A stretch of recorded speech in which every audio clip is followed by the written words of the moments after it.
at that transition. You just look did. at that. Look at that transition. All right, so let's set up night two.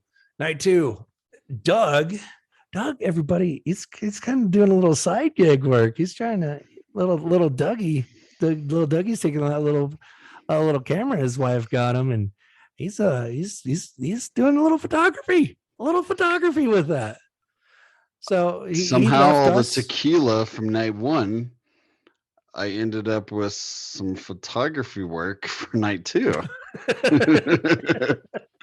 So for some reason, Doug is now a wrestling photographer with all the experience of nothing. My lifelong dreams somehow happened.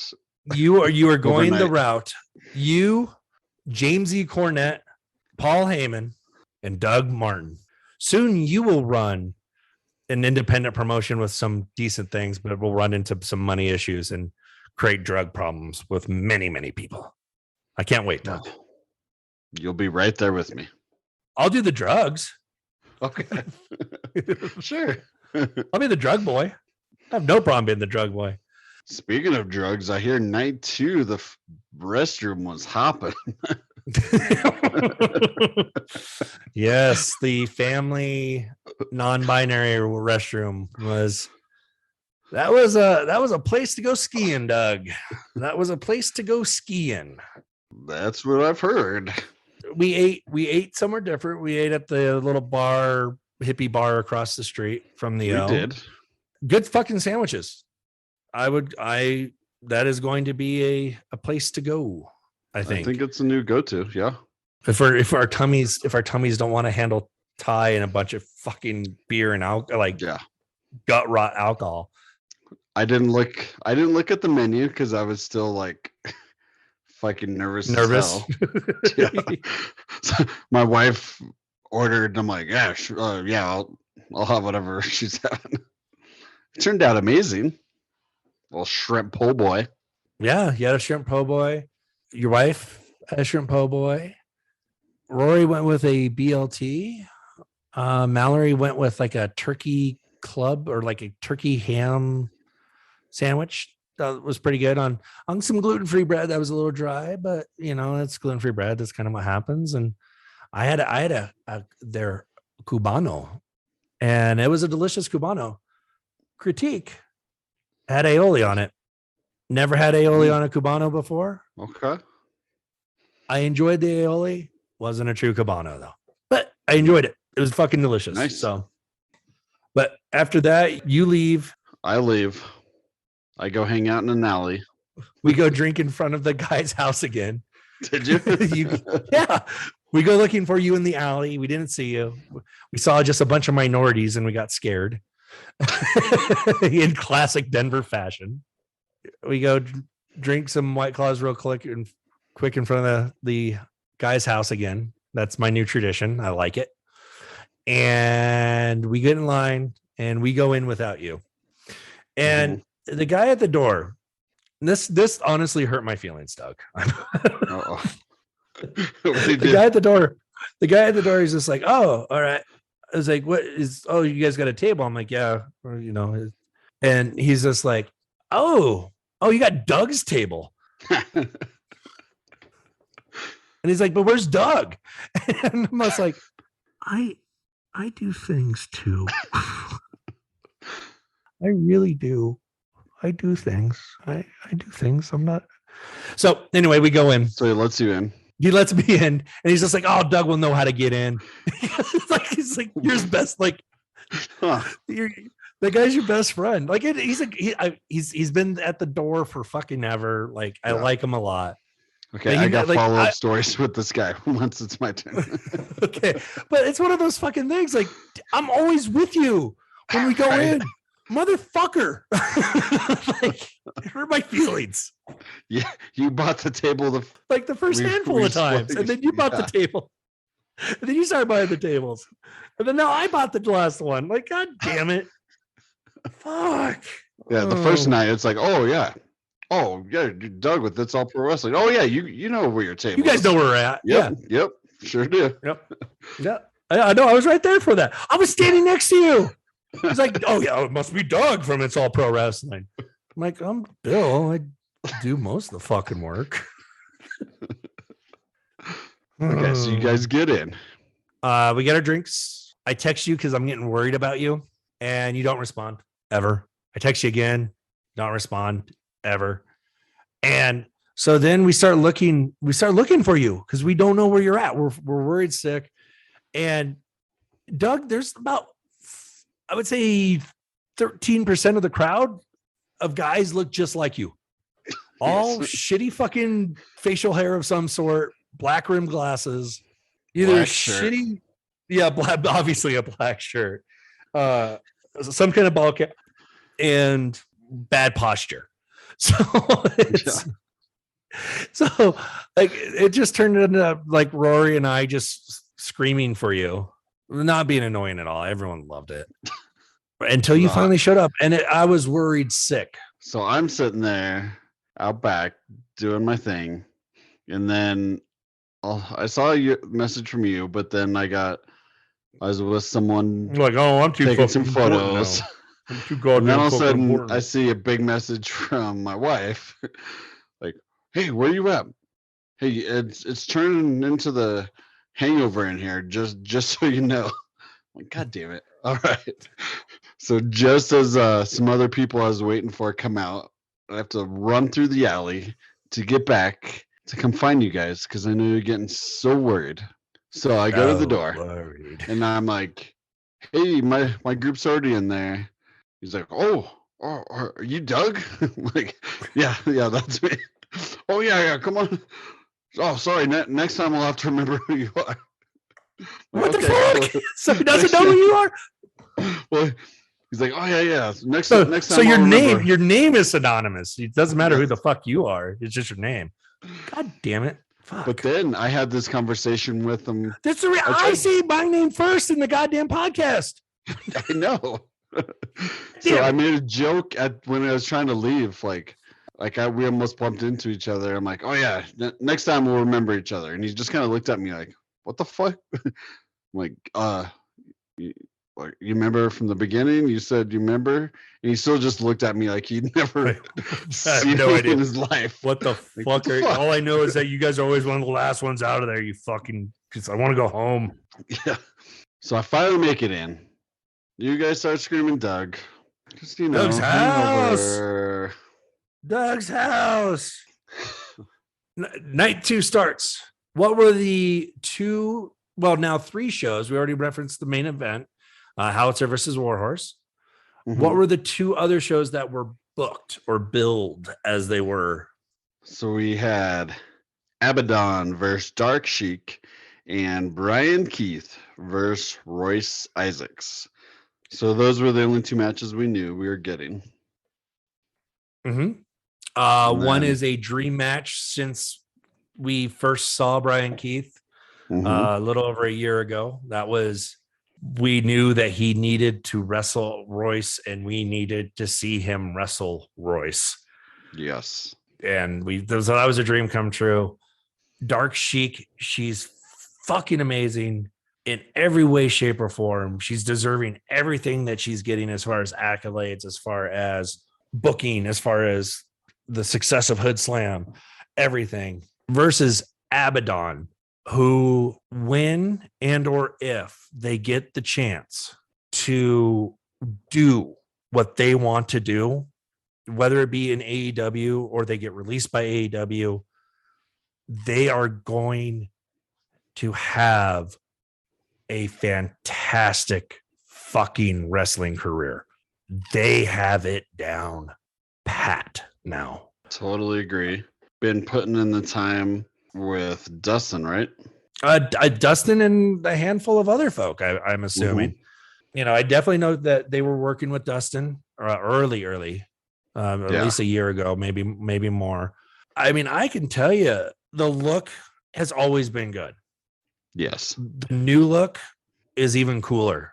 The neon green, the glowing eyes, like the attire, everything is just perfect. Their ability in the ring is absolutely next level since the last time we saw them at Lucha Libre and Laughs. And when they've been on an AEW that we've been able to watch, you know, a dark elevation or featured around Halloween. It was great. It was comic booky. It was hard hitting. It was erotic. I mean, it just everything that is cool. The dark underground coolness of independent wrestling right now. Abaddon has taken it and ran with it so well with Dark Sheik, and Dark Sheik's the perfect opponent for them to do that with. I'm looking so forward for Abaddon getting the chance to do what they love. So I hope this is a huge jump off point. I know they're wrestling Sunny Kiss, I think this weekend somewhere. So yeah, I hope both of them have an insanely awesome match that is perfect in every way, that they can both grow and get out from underneath the shackles of TK's playthings, you know? Right. So anyway, that's my thought on it. Yeah, that was perfect. It was awesome. It was awesome to be there and see.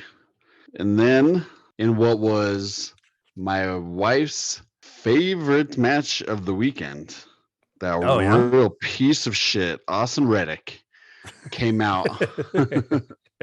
And he did.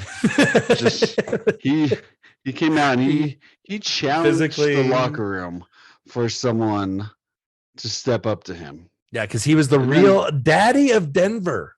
The daddy of Denver is what Mr. Reddick called himself. Mr. Reddick, I think Huntsville, Texas, or some bullshit redneck thing like that. I think he's maybe hailing from Wichita, Kansas. I don't know where the fuck he thinks he can call himself the daddy of Denver. But someone had to heed the call. And who was that, Doug? Bill. That was none other than Effie.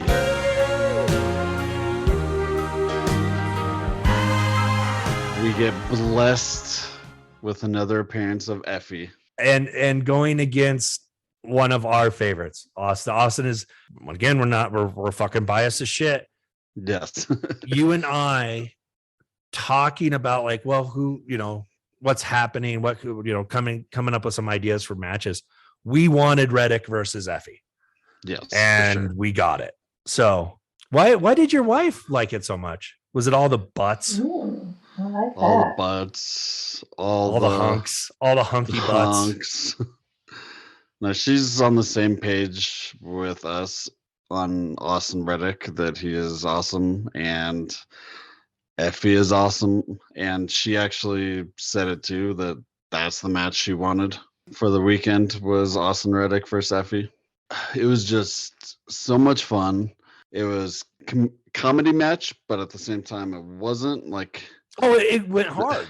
It went fucking hard, like every now and then. Like it actually, in all honesty, to me, and I'm sorry I'm stepping on you on this one, it was a perfect Effie match. Yes. You get your laughs, and then you get the fact that like Effie's not just a character, but Effie can go. And we know that Austin can go. And so this was a perfect ratio of those. So sorry, I'm stepping on you again, Doug. No, you're good. And a lot of times we see these individuals in 3-ways or fatal 4-ways. It was nice for them to go a singles match and just really both just let it all out, Bill. We may or may not have had a discussion with Mr. Reddick afterwards in our hard-hitting journalistic fashion that we pride ourselves here at It's All Pro Wrestling. And in it, he's just like, well, one of my coworkers maybe saw my butthole. I'm good. Then walked off. And I said, well, I know I saw your gooch.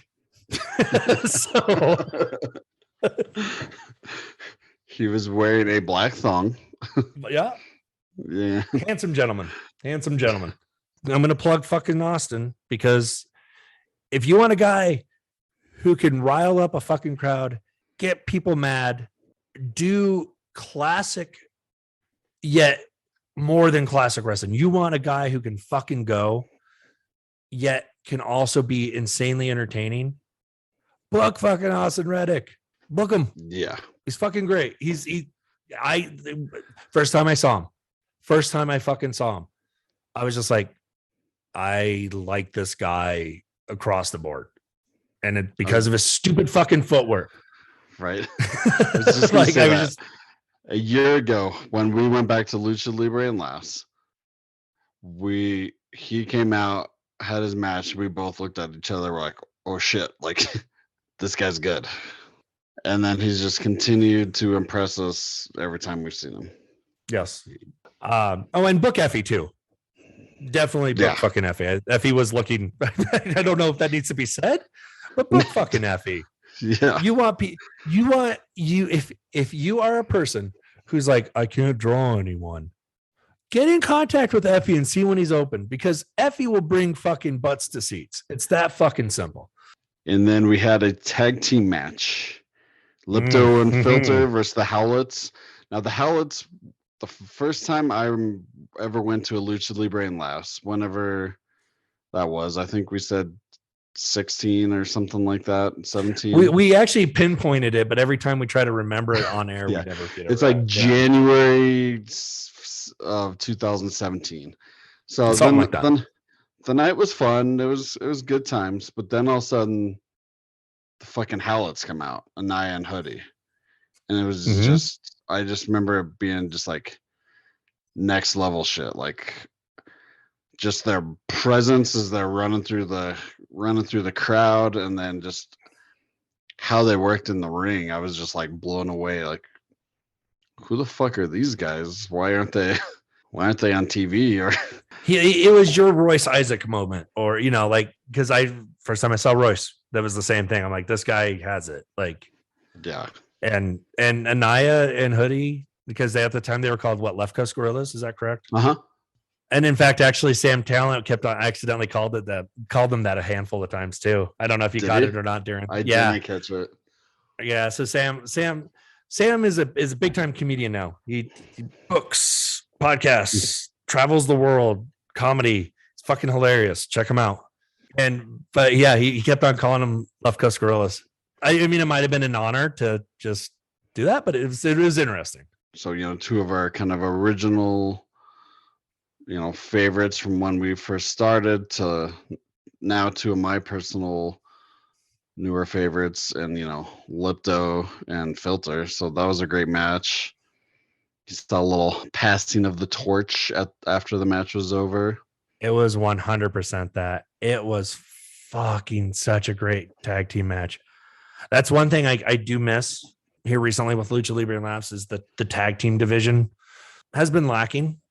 We haven't had knockout, drag out matches. I mean, we've seen a handful of them, but the tag team division right now just seems to be a little bit lacking, and we got what we needed.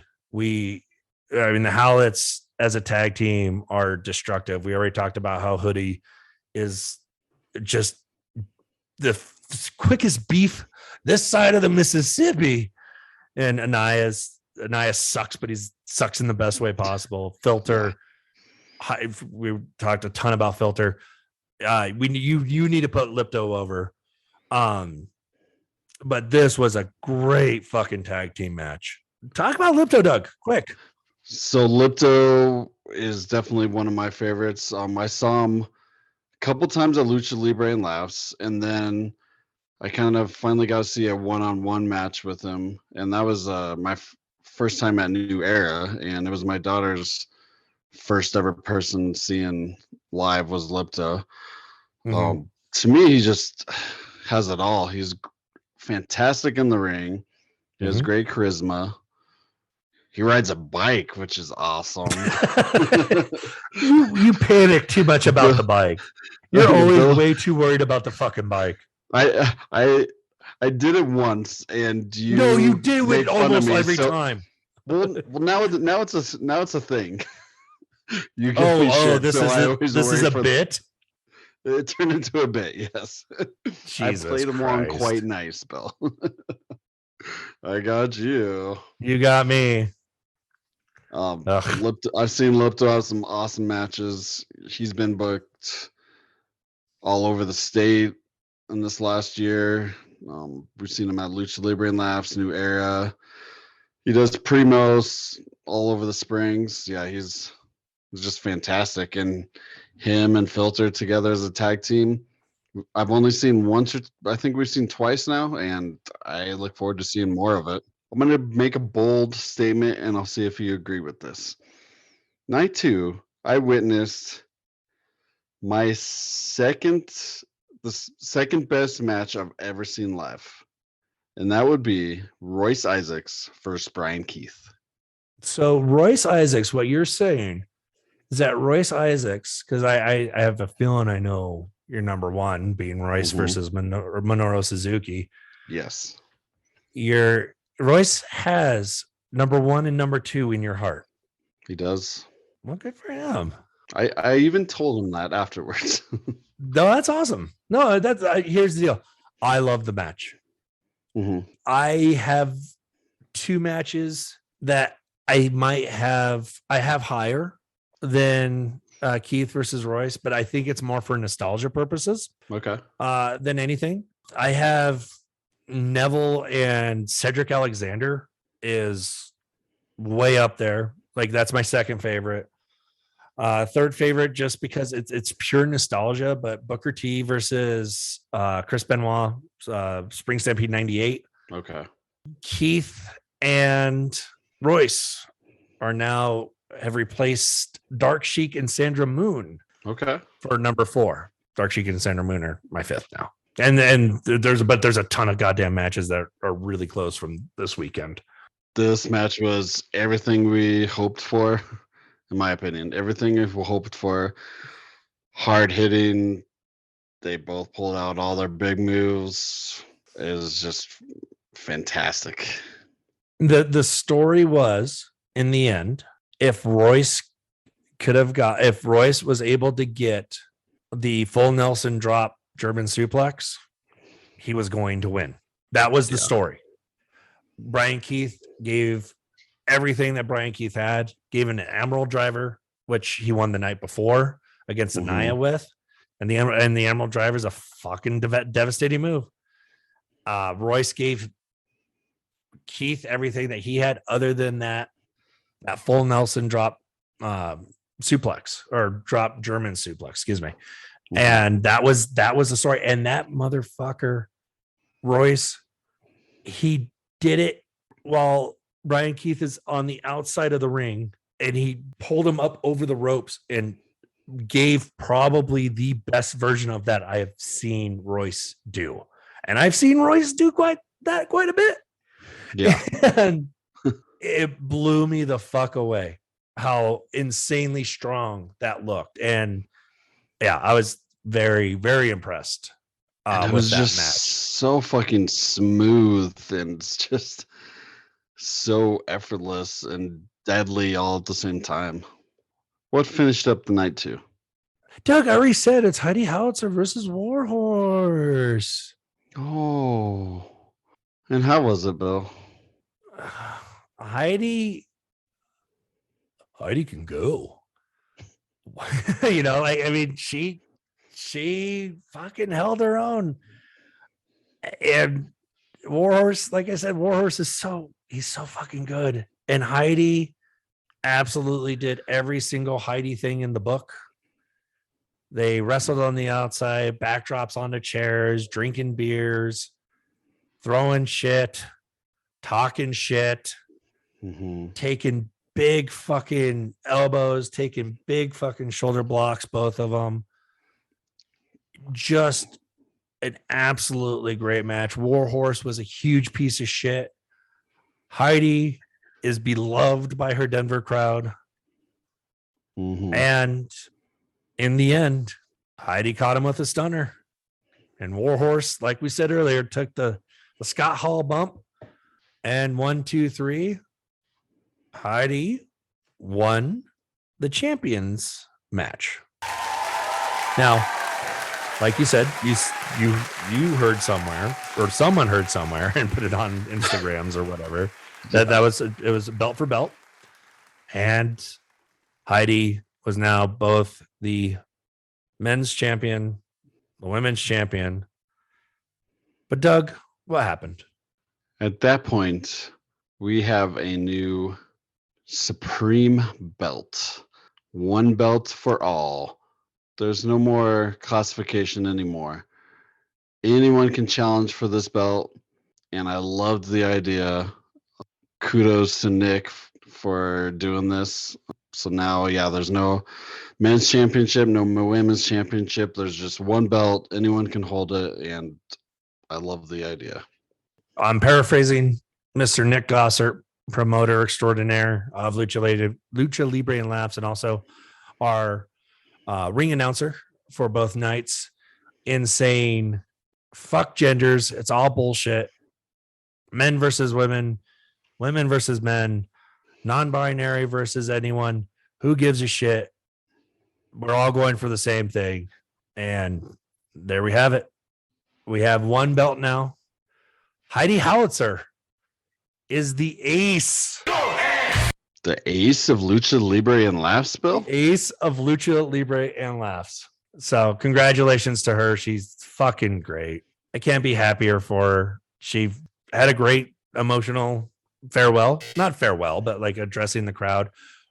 We missed it, but Royce also had a great one too, where he took the mic and talked about Heidi. No, we missed talking about it. Oh, yeah, my bad.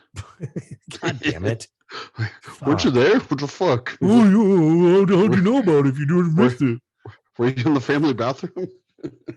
No, I was not hanging out skiing the slopes. But it was just a fucking great night. Overall, awesome night. This was a weekend to celebrate everything that is good about independent pro wrestling. It is a great way to feature so many of Colorado or the Rocky Mountain areas. I'm going to say elite wrestlers. Mm-hmm. I mean, these folks have, been here. Like Royce said that he was there for 7 years. I know Heidi's been there for a long time. Caleb Crush is one of the guys I first remember seeing. Bruce Rogers actually main evented the very first Lucha Libre and Laughs I saw, which was 6 or 7 years ago. Yeah, he actually main evented against Colt Cabana. The main reason why I went to the show. Nice. And Naya's always been there. Hoodie's been there. Austin Reddick's been there forever. Dak was at the very first show I was at. Royce was at the very first show. These are all people who have taken Lucha Libre and Laughs and excelled in their art, in their craft. Some of them are doing insanely amazing things right now. And some of them are really, really close to doing absolutely amazing things. Yeah. It's just cool. It's not like, well, it's because of us we've done it. No, it's not. It's just cool to be a part of that, to see the evolution of this. And for Heidi to finish out the night the way she did, it was fucking perfect. Yeah. I'm just going to say, thank fucking God for Lucha Libre and Laughs.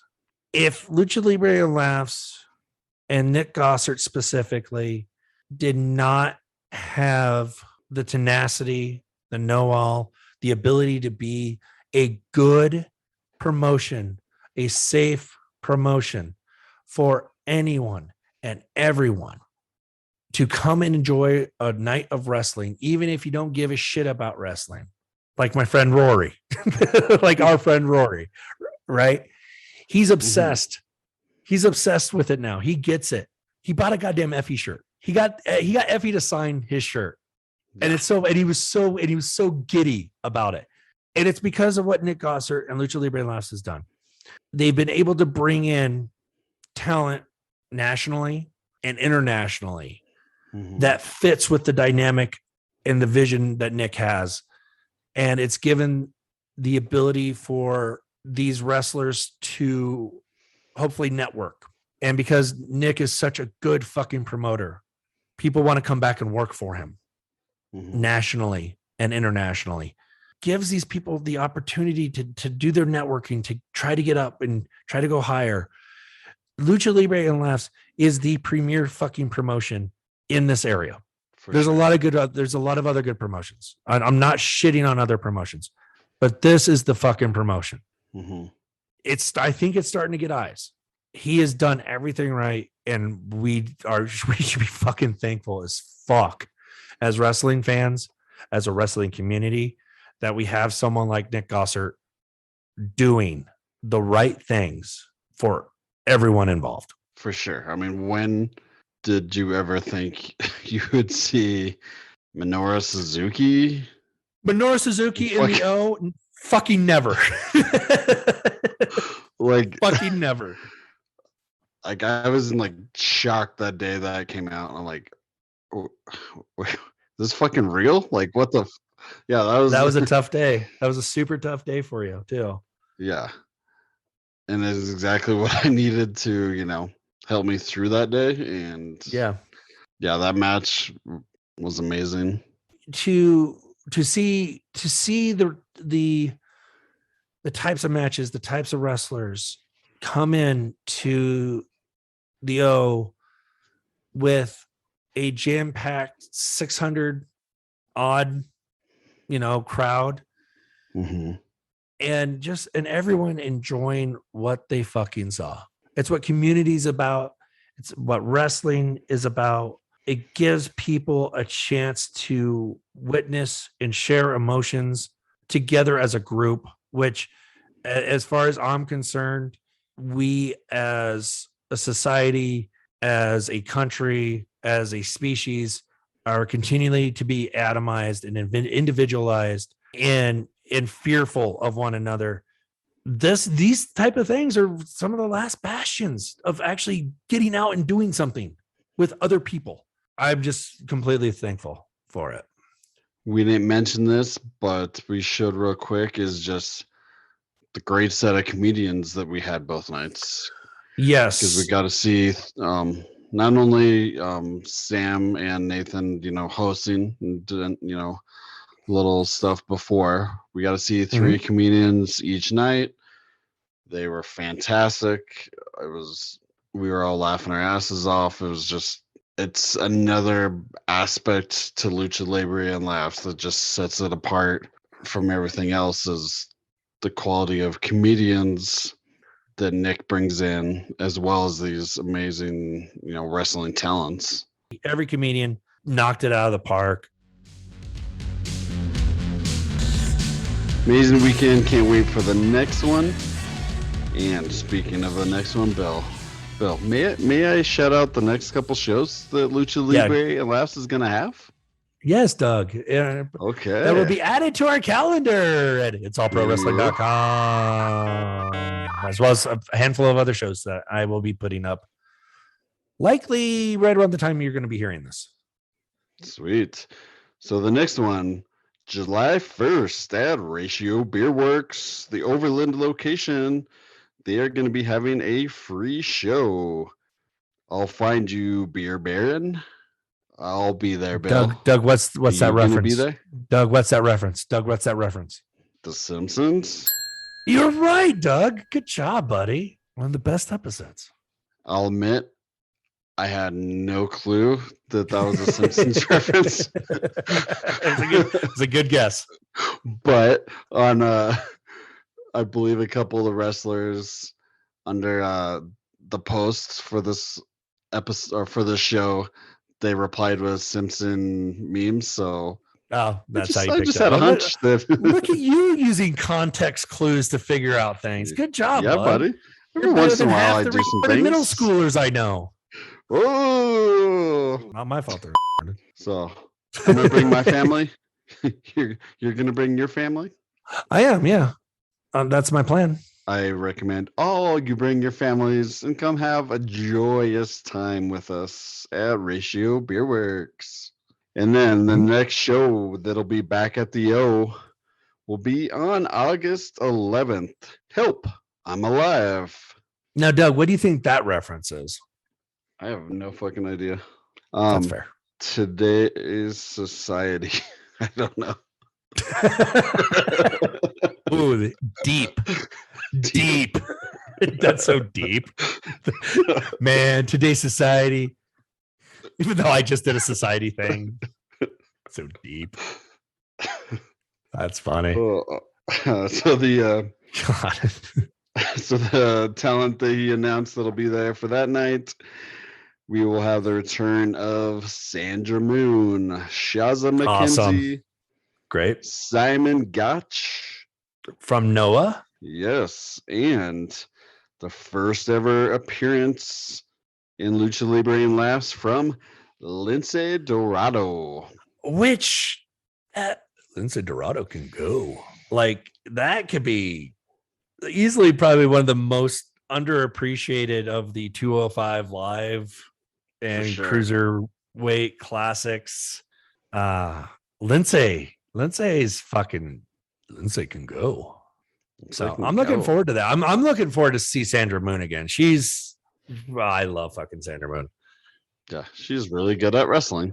Yeah, she's going to be fantastic down the road. Like, she's already fantastic, but she's going to be even more so. Bill, are you already fantasy booking in your head who Lindsay Dorado is going to wrestle? Fuck, I don't know, man. Yeah. It would be funny if it's Heidi. Because she can barely take a snapmare, brother. Her words, not mine. She said so. Yeah. She said so. I'm not being a jerk. She said that, not me. I'm just reiterating. You got some luchadors, or you could put someone in there and just have a great clash of styles. Fuck it. Austin Reddick. I was going to say the same thing. My vote's always going to be for Austin Reddick, whoever it is. Yeah, I mean, it could be anyone. It really could. Actually, Lypto would be fun. Lypto would be awesome. That would be a great opportunity for Lypto. That's all I'm saying. For sure. But there's a lot of good there's a lot of good Lyptos out there. There's a lot of good. I'm not fucking JR. No, there's a lot of good luchadors out there in the area. So I mean, I'm hoping for Lypto, but I'm biased and I say Lypto's the best, but I'm hoping for Lypto, Austin Reddick, but it could definitely be, it could be Delta Jr. I mean, Delta Jr. has been doing some shit. He went to Defy, for fuck's sake. So for sure. That's it. We're done. We'll have a regular episode tomorrow. And tomorrow? Fuck no. Better not. No, we better not. Doug, time to go home. Before you do, check us out. It's allprowrestling.com. That's where we have practically everything. Facebook, it's All Pro Wrestling. Instagram, it's All Pro Wrestling. TikTok, I think fucking TikTok, motherfuckers. The guy who looks like a fucking thumb cop, has a TikTok account for this stupid podcast that I do with Doug. And man, it's great. And just search It's All Pro Wrestling. It's just just search It's All Pro Wrestling. You should be able to find it, I think. Some people have found us on it already, which was weird. YouTube, it's out there. We're doing videos and shit. Like, that's kind of what we're doing. What else did I miss? I Pro Wrestling Twitter. I bet you know what? Fucking Twitter's fucking sucking ass, and not in a cool sucking ass way, in the bad sucking ass way. Like things just aren't not in the bad way. Yeah, it just things aren't working like they should. Fucking Elon Musk, you piece of shit motherfucker. Fucking, and your goddamn brother, I guarantee you, is a child fucker. Allegedly. And Elon's probably a child fucker too. And that's it. We'll have a regular episode out. You'll find out if I go to Colorado Springs to watch AEW or not. Bye. Bye.